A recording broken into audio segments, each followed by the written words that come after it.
Бұл әлеле бастапқы деңгейдегі басты қарсылас. Оның қимылдары оңай оқылады және оның қасақаны өлтіру әрекеті болмайды. Мен оны бірде-бір соққысы жеңіп шығуым керек. Өйткені оның бір соққысы мені бірден өлтіреді. Сен қаншалықты мақтанып тұрсаң да, мен саған айтайын. Мен бұндай арзан әдістермен қоқыс ойындарын жеңген адаммын.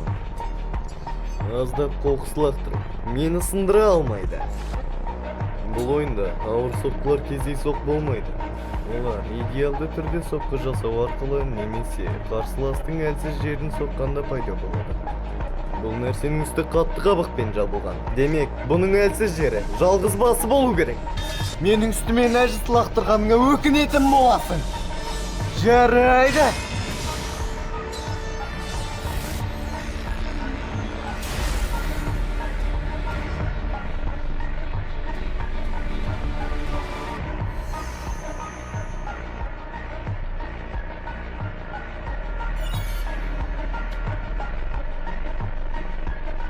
Енді болды!